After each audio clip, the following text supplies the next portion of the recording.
Bonjour à tous, bonjour à toutes. Vidéo débrief du match d'hier soir entre Lyon et Lille et qui s'est terminé sur le score de 1-0 pour les Lyonnais.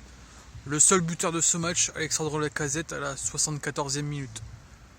Ce que je retiens de ce match côté lillois, c'est avant tout de la déception vis-à-vis du match, vis-à-vis de la physionomie du match et plus particulièrement de la première mi-temps, où il y a eu des occasions franches et Lille n'a pas concrétisé.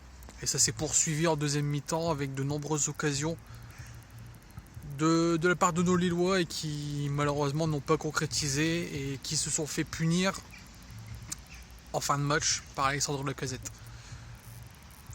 Avec la déception vient la frustration de par le fait de ne pas avoir marqué. Et ça stoppe la série de matchs où Lille avait toujours marqué. Et au vu des occasions, sans un grand Anthony Lopez, il faut le signaler,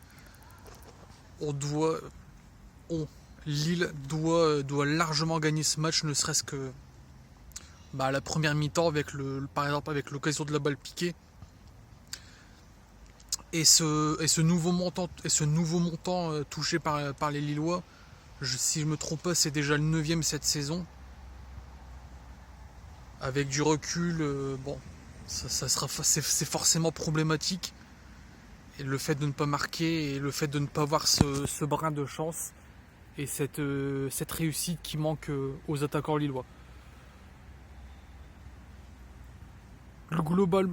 Pas globalement, je vais revenir période par période. Une très très grosse domination de la part des Lillois en première mi-temps. Lyon ne voyait franchement pas le jour. Et je vais vraiment être synthétique et je vais caricaturer, mais les Lyonnais avaient le ballon, tu t'envoies vers Dembélé, Dembélé en pivot pour essayer de remiser pour Lacazette ou Aouar et basta quoi.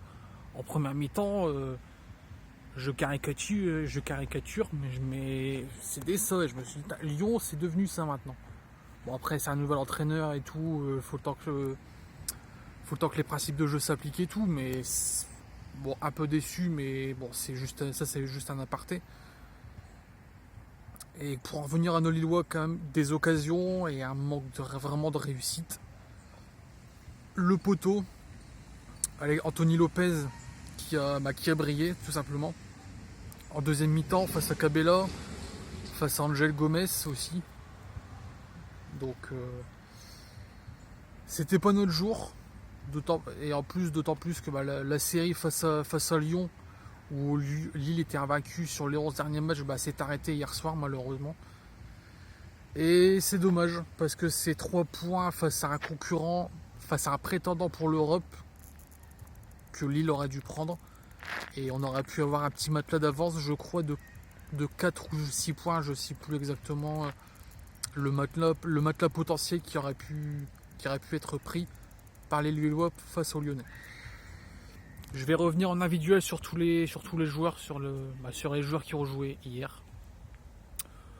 Lucas Chevalier, très peu de situations à gérer. Bon, sur le but lyonnais, il peut pas grand chose.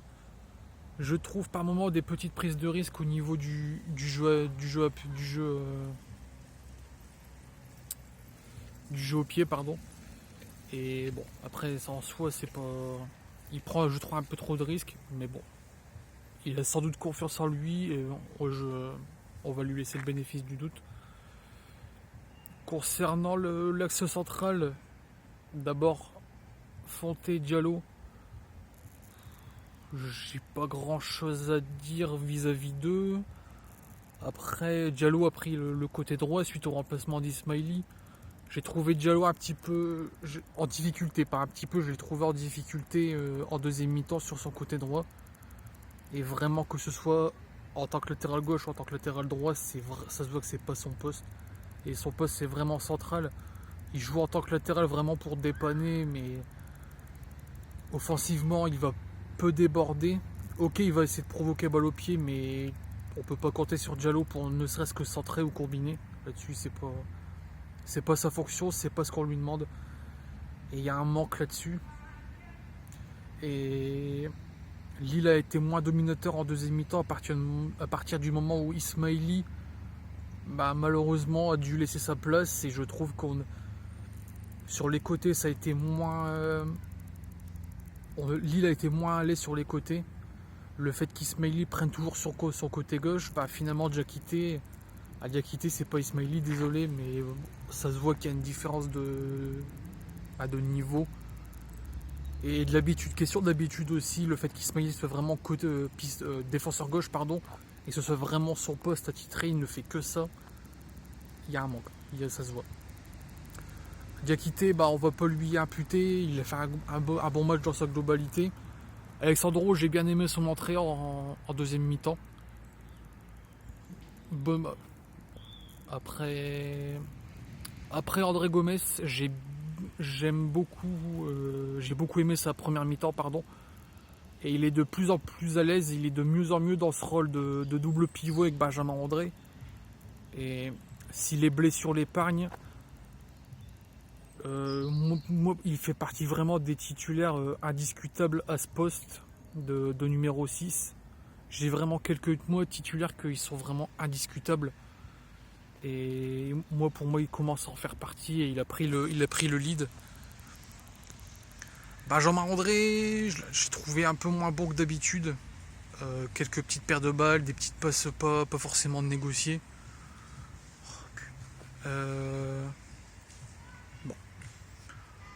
Après, on avait Cabella sur le côté gauche, moins à l'aise dans ce rôle.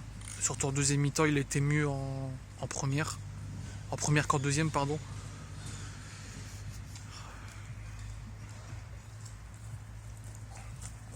Bonjour.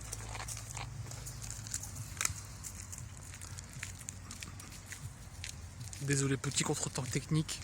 Le fait que je fasse mes vidéos à l'extérieur, des petits contretemps d'ordre technique.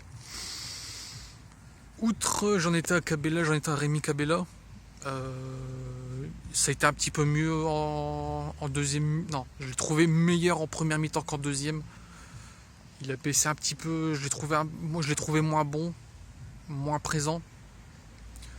Après, on avait qui? Ah oui, ouais, Timothy Weah, pardon. Timothy Weah, bonne première mi-temps. Beaucoup de débordements, beaucoup de propositions, mais il faut lever la tête, quoi. Il y a des situations où il peut la donner, quoi. Ou alors tente ta chance, quoi. Mais au moins cadré. Il faut cadrer. Et après, Angel Gomes. Il y a des partisans d'Angel Gomes en numéro 10, mais je trouve que c'est physiquement au niveau de l'impact physique où il fait pas le poids, et au duel aérien, ok, il tente sa chance, mais tu sais que 9 fois sur 10 c'est une balle perdue, quoi. Et je suis mal à l'aise vis-à-vis de lui à ce poste là. Je le trouve que c'est juste physiquement, quoi. Dans vraiment le cœur du jeu, dans le rôle de numéro 10, il faut un peu d'impact physique, il faut pouvoir tenir, et je trouve qu'il ne l'a pas. Mais bon, après, ce n'est que mon humble avis.